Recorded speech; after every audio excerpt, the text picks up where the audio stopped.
그 베트남 국제 결혼에 대해서 그 네이버 카페나 유튜브 구독자님들이 사전에 매칭이 돼서 오는 방식이 있고 아니면 그냥 여성하고 사전 매칭 안 하고 네네. 현지에 와서 여러 명의 여성들을 보고 선택하는 방식이 주로 이렇게 나눠져 있거든요. 근데 저희 업체는 사전에 여성분의 프로필을 전달을 해드리고 네. 그리고 그 여성에 대해서 호감이 있으면 네네. 영상으로 먼저 맞선을 진행한 다음에 서로 호감이 있다라고 하면 저희가 이제 카톡으로 연결을 시켜드리잖아요. 네네. 그리고 카톡으로 한 달 정도 일상생활을 좀 공유하고 이렇게 오시는데 과연 얼굴도 한 번도 안 봤는데 카톡으로 교제가 될까? 네네. 이 부분에 대해서 궁금해 하실 것 같아가지고 우리 회원님이 이제 그 방식으로 해서 현지까지 오셔서 여성분을 직접 만나본 케이스잖아요. 그래서 솔직하게 이야기를 듣고 싶어서 이렇게 인터뷰를 네네. 요청을 해드린 거거든요. 오늘 날짜가 6월 한 19일 정도 됐는데요. 실질적으로 제가 지금 연락하시는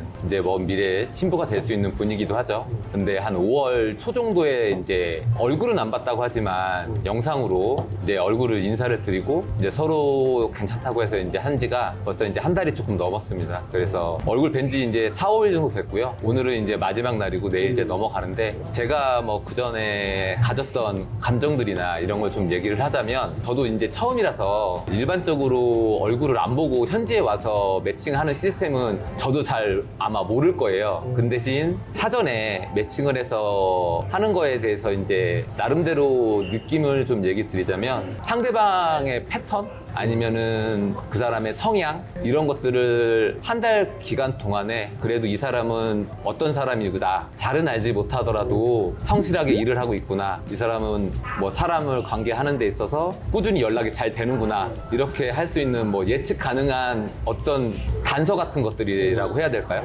이런 것들을 파악하기에는 좋은 시간을 가졌다고 생각을 해요. 현지에 와서 얼굴만 보고 하는 경우에는 나중에 막 연락도 안 되고 막 이러면은 솔직히 좀 답답한 부분이 있었을 텐데 저는 그런 부분에 대해서는 사전에 어느 정도 체크를 했기 때문에 그런 부분에 대해서는 불안감을 좀 상당히 좀 없이 좀 왔던 것 같아요. 그런 부분에 되게 좋은 점이라고 생각합니다.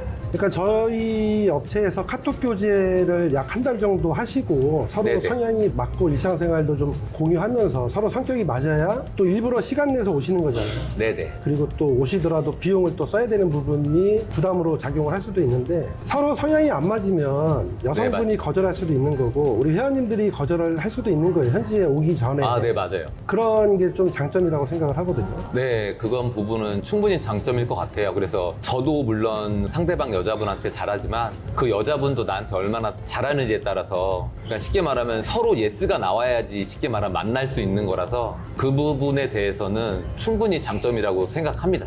또 이런 부분을 궁금해 하실 것 같아요. 여성분은 한국어를 모르잖아요. 네네. 그리고 우리 회원님들은 뭐 당연히 베트남어를 모르시니까 네네. 이 카톡으로 아, 네네. 돼요? 카톡으로 된다, 안 된다라기보다는 분명히 한국 사람들은 그런 부분에 대해서는 이제 프로그램들이 여러 가지가 있겠지만 다루는데 조금 익숙한 부분이 있으실 수 있을 거예요. 왜냐면 우리는 챗 GPT 아니면 뭐 AI 프로그램이라고 하는데 그냥 저는 되게 단순하게 파파고를 이용했습니다. 파파고를 이용했는데 대화를 하는 데는 크게 문제점이 없었어요.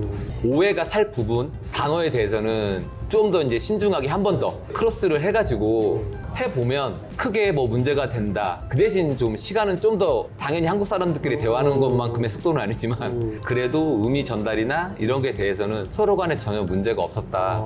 그런 부분에서는 오히려 풋풋한 감정도 좀 있고 그래서 재미도 있고 설레임 같은 부분이 좀 더 있었던 것 같아요.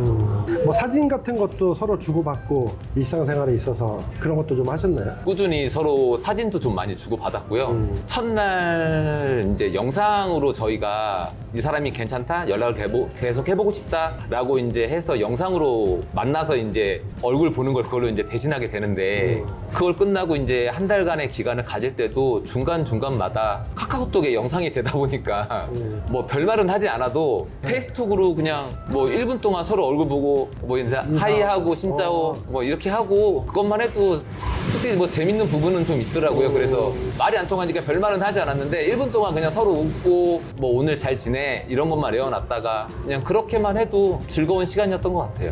우리 그 여성분 생일에 맞춰서 네네. 현지 맞선 일정을 잡으셨어요. 네네. 그거는 뭐 이렇게 대화하다가 그 여성분 생일을 이야기해서 일정을 일부러 맞추신 건가요? 아, 네네. 흔히 얘기할 때 이제 한국 남자들이 좀 잘하긴 하잖아요. 근데 베트남 여자분들도 제가 볼 때는 소유욕이 있으신 분들은 있으신 것 같다. 이건 이제 제 케이스입니다. 먼저 이제 자기 생일이 6월달이라고 이제 넌지시 얘기를 하셨고 날짜를 얘기를 하시는데 뭐 제 느낌에는 이날 맞춰서 너 들어와야 돼 이런 느낌을 받아가지고 제가 들어오게 됐는데 오히려 그래서 뭐 서로 호감도 더 많이 생기고 여자분도 아 자기한테 진심인 남자구나 라고 생각했던 부분이 좀 있었던 것 같아요. 제가 느끼기에는. 그 감동을 좀 받은 것 같아요, 보니까. 본인 생일날에 맞춰서. 물론 뭐 매칭이 됐으니까 의미가 크고 감동을 네네. 받았겠지만. 네.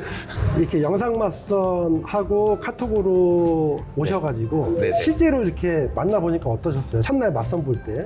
영상 맞선 보셨던 분들도 다 일정 부분 공감하실 거고 만약 영상 맞선을 진행하시는 분들도 이제 공감하시게 될 내용이긴 한데 사진과 영상은 좀 다르다라는 거를 확실히 프로필 사진하고 네네네 그쵸 근데 사진은 외모가 뛰어나게 나오는데 영상하고는 조금 다른 경우가 많아요.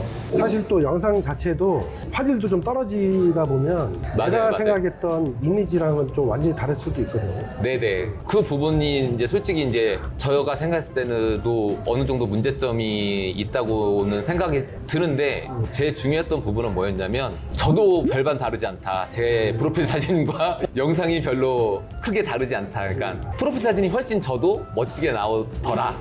그래서 그 부분을 저는 좀 인지를 한 부분이 좀 있었고 지금 교제하시는 여자분도 물론 똑같습니다. 프로필 사진보다는 영상이 더 떨어지고 실제로 봤을 때도 사진만큼은 분명히 아니지만 크게 다르지 않게 분위기를 가지고 있으셨고 뭐 성품이나 이런 부분도 굉장히 좋으신 부분이 좀 있었고 이제 저희가 이제 실제로 보게 되면 아무래도 그 사람의 외모뿐만이 아니라 성격 그다음에 뭐 성품, 행동 이런 여러 가지를 보게 되는데 만약 오시게 돼서 이게 한 번에 결정하는 게 아니라 저도 대표님한테도 요청드렸지만 다음날 뭐 저녁 늦게까지 좀 고민을 하다가 결정한 부분이 좀 있었잖아요. 그래서 첫날에는 솔직히 너무 정신이 없어서 저도 긴장을 했고 둘째 날에 만나니까 둘째 날에도 오전 데이트 한 번 하고 오후 데이트 한 번 하고 이렇게 나눠서 하게 되는데 오전 만나니까 또 다르고 또 그날 저녁에 만나니까 또 다른 느낌이 들고 그래서 이런 부분들이 굉장히 좀 낯설지만 저는 오히려 좀 괜찮은 부분이 좀 있다. 그러고 나서 둘째 날 저녁에 결론을 내린 상황이라서 세 번째 이제 만나 뵙고 이제 결정을 한 거니까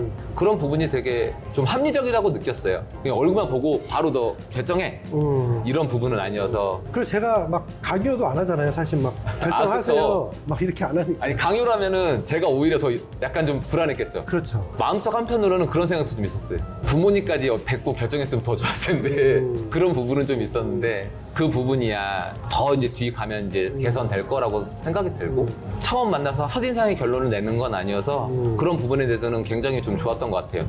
교제를 결정하게 된 계기가 있으실 것 같아요. 저 같은 경우에는 물론 외모적으로 뛰어나시면 굉장히 좋지만 그거보다도 그 사람이 가진 성품이나 그 다음에 배려심 이런 걸 좀 많이 중요하게 생각을 했거든요.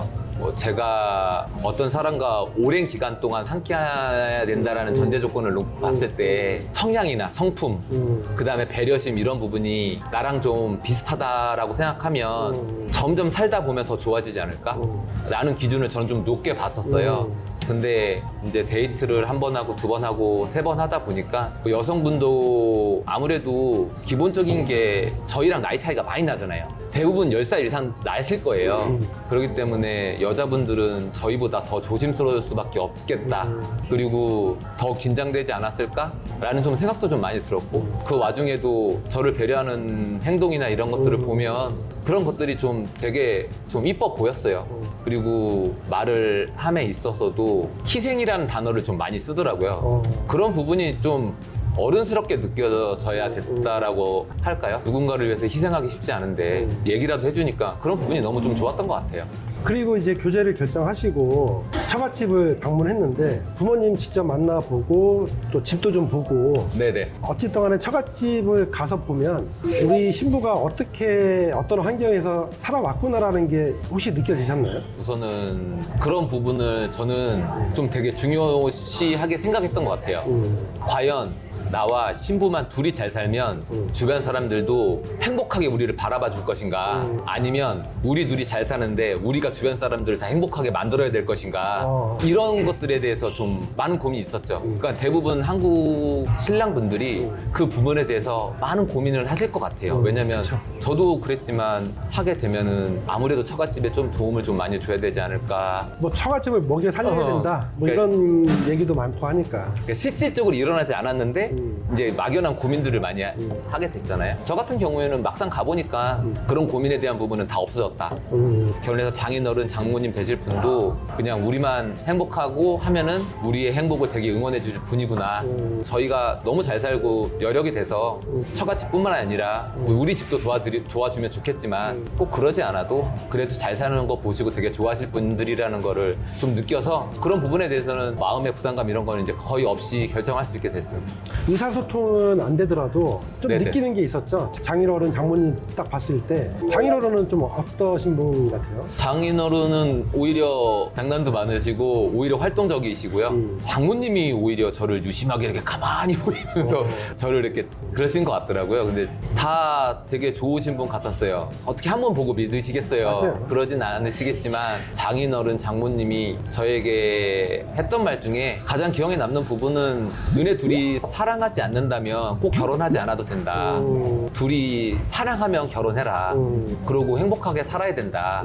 이런 말 듣고 나니까 되게 사랑받은 집안의 딸이구나, 자식이구나, 이런 부분도 들고 뭐 그런 거 부분 보니까 아, 이 여자랑 결혼하더라도 또 오롯이 우리끼리 사랑하고 또 자식을 낳아도 또 자식한테 사랑 잘 줄 수 있는 여자고 이런 좀 느낌이 많이 들더라고요. 여성분 입장에서는 사실 집까지 다 보여드리고 거의 다 오픈했다라고 보시면 돼요. 또 가셔가지고 부모님한테 인사드리고 네네네. 그 친척분들도 많이 오셨죠? 아버님이 10명의 형제 자매 중에 지금 정확한지 모르겠지만 8번째신가 그러세요. 남자 형제 5명, 그다음에 여자 형제 5명 이렇게 좀 계신데 아버지 포함해서 8명을 뵀습니다.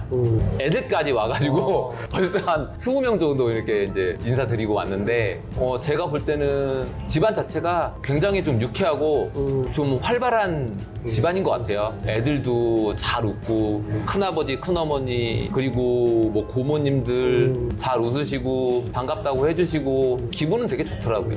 전반적으로 이렇게 현지 맛으로 오셔가지고 네. 어떠셨는지.